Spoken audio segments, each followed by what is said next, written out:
Hello friends, मेरा नाम नीरज चौधरी और आज हम बात करने वाले हैं कि जब आपने अपना गोल डिसाइड कर लिया है और गोल डिसाइड करने के बाद में आप गोल पे अपना काम शुरू कर रहे हैं, तो आपको जब आप अपने गोल पे काम करना स्टार्ट कर रहे हैं तो आपको किन चीज़ों के लिए हमेशा तैयार रहना है। उनमें सबसे पहला पॉइंट है, आपको हमेशा हार्ड वर्क के लिए तैयार रहना है। आपको कभी भी ऐसा नहीं करना है कि आप मार्केट में जा रहे हो, 1 घंटे काम कर रहे हो, 2 घंटे काम कर रहे हो, 3 घंटे काम कर रहे हो और फिर आप अपने बिजनेस मीटिंग्स को बीच में छोड़ करके चले आए। ऐसा नहीं करना है। आपको हार्ड वर्क के लिए हमेशा तैयार रहना है।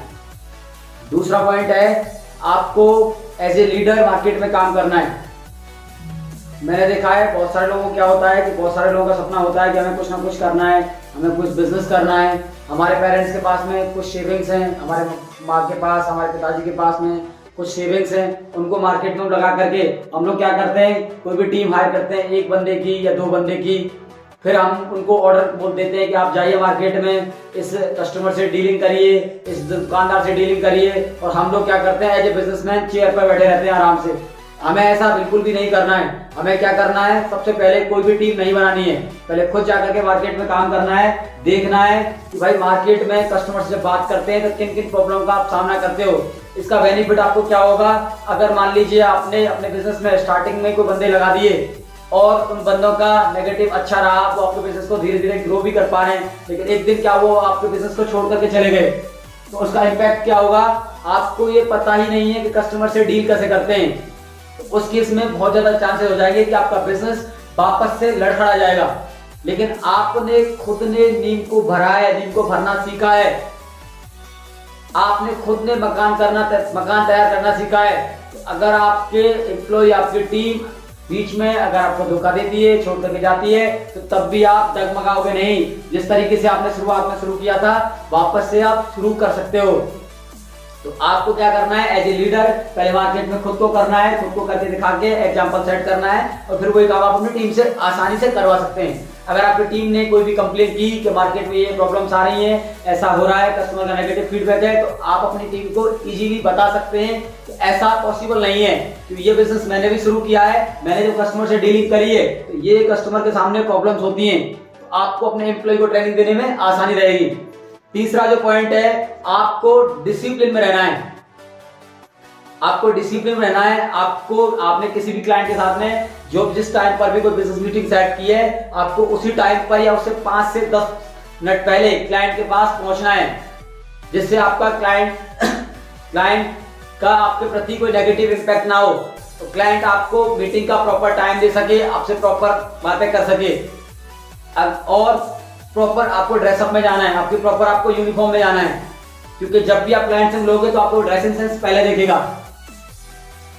उसमें योगा एक, अगर आप प्रॉपर टाइम पे चले गए, प्रॉपर ड्रेसिंग सेंस में हो सकता है वो आपकी बातों को अच्छी तरीके से सुने, आपकी कुछ चीजों को ऑब्जर्व करे और आपकी मीटिंग एक पॉजिटिव मीटिंग में कन्वर्ट हो जाए।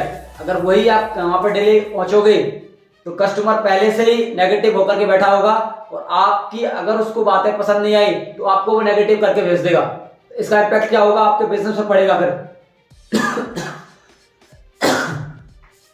डिसिप्लिन का मतलब सीधा सीधा होता है कि डिसिप्लिन का मतलब यह है कि अगर 2 लोग कहीं पे राइड करने के लिए जा रहे हैं तो डिसिप्लिन वाला भी जिस जगह जाना चाहता है उस जगह पहुंच सकता है, अनडिसिप्लिन वाला भी जिस जगह जाना चाहता है वो भी उस जगह पहुंचेगा। ठीक है, डिसिप्लिन में जो बंदा है उसकी भी मैरिज होनी है और अनडिसिप्लिन में जो बंदा है उसकी भी मैरिज होनी है।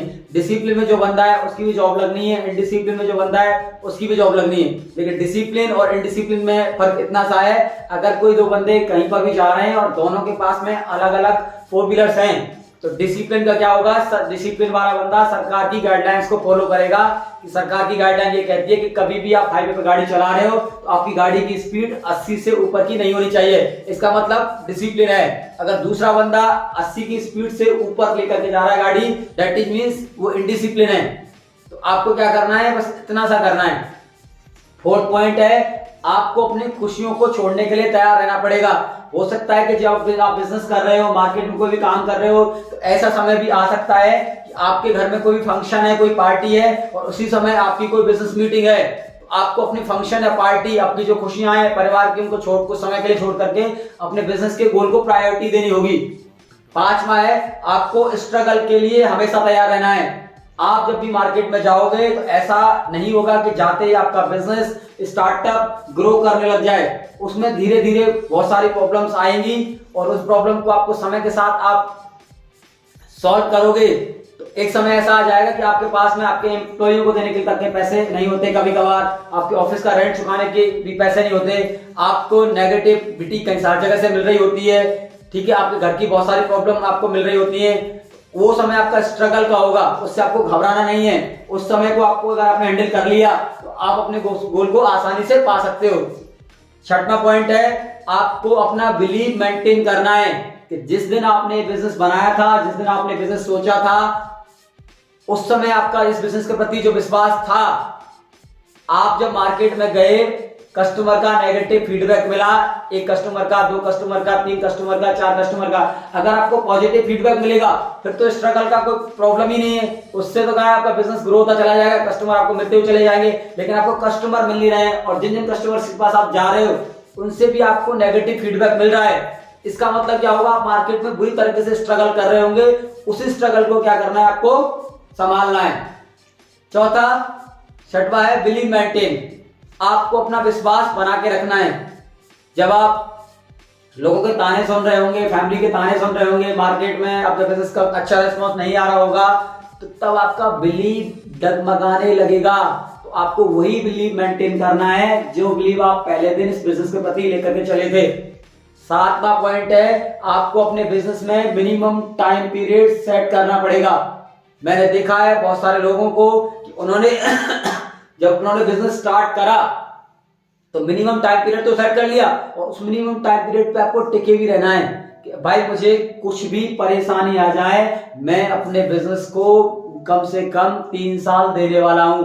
मैंने बहुत सारे लोगों को देखा है कि उन्होंने आज अपने टेबल पे पेपर में प्लान बनाया, 3 साल का प्रॉमिस किया, मार्केट में गए, 1 customer, 2 customer, 3 customer, 1 seller, 2 seller, 4 seller से 10 सेलर से नेगेटिव फीडबैक नहीं मिला, 1 से 2 दिन गए, नेगेटिव फीडबैक मिलता चला गया, वो अपने बिजनेस को क्लोज कर देते हैं। आप सोच कर देखिए सर उनको सफलता कहां मिलेगी। उन्होंने अपने प्लान में, अपने प्लानिंग में 3 साल का समय लिया था कि मैं इस बिजनेस को कुछ भी हो जाए 3 साल तक का समय दूंगा। आपको उस बिजनेस के बारे में सोचना है तो आफ्टर 3 ईयर सोचना है आपको कि इस बिजनेस में प्रॉफिट हो रहा है, लॉस हो रहा है, क्या हो रहा है, तब तक आपको उस पर रेगुलरली ध्यान देना है। जो आपने लेके चले, आपने 3 दिन में बंद कर दिया, प्रॉब्लम तो होगी ना सर। 8वां पॉइंट है आपको कोई भी पर्सनल लीव नहीं करनी है। आपको पता है किसी भी चीज की जो सबसे बड़ा मजबूत पहली होता है वो होता है किसी भी काम को कंटिन्यूअसली करना, और स्पेशली कब, जब आप किसी काम की शुरुआत कर रहे हो। अगर आप शुरुआत कर रहे हैं और 1 दिन, 2 दिन, 3 दिन और 4-5 दिन के ब्रेक में छुट्टी कर ली, फिर अगले 2-3 दिन के ब्रेक में छुट्टी कर ली, तो आपका बिजनेस का रिदम, आपकी उड़ान नहीं बढ़ पाएगी और उल्टा आपके कस्टमर का आपके प्रति नेगेटिव फीडबैक मिलता हुआ चला जाएगा। तो आपको करना क्या है, शुरुआत में कोई पर्सनल लीव नहीं लेनी है। अगर आपको 24 घंटे काम करना पड़ता है तो 24 घंटे काम करिए, अगर आपको संडे को भी काम करना पड़ता है तो आप संडे को भी काम करिए, ठीक है सर। अगला 9वां पॉइंट है आपको राय बहादुरों से बचकर रहना है। आपको बहुत सारे मार्केट में से राय बहादुर मिल जाएंगे कि आपने अपने बिजनेस को सोचने के लिए, प्लानिंग के लिए पूरे 2 से 3 साल दिए, मार्केट में लाने के लिए हर पॉसिबिलिटी सोच करके, बिजनेस का हर पहलू सोच करके आप मार्केट में आए और मार्केट में आप लोग गए।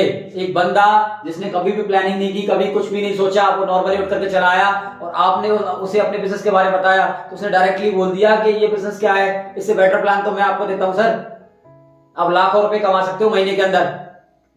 और उसमें क्या होता है, बहुत सारे लोग बहक जाते हैं। कौन से बहुत सारे लोग बहक जाते हैं जिनके माइंड में कंफ्यूजन होता है कि मेरा बनाया हुआ आइडिया सही है या गलत। तो आपको क्या करना है, राय बहादुरों से बचना है और अपने आप पे विश्वास बना के रखना है। 10वां पॉइंट है, जब भी आप मार्केट में जाओगे तो आपको नेगेटिव रिव्यू मिलने ही मिलने, तो उन नेगेटिव रिव्यू को आपको संभालना है, बैलेंस करना है, अपने अंदर समा के रखना है और उन पे काम करके उनको। इसलिए मैं आपको ये बताना चाहता हूं कि आपको कोई भी काम जब आपने स्टार्ट करा है, इन सब चीजों को सोचते रहिए और करते रहिए।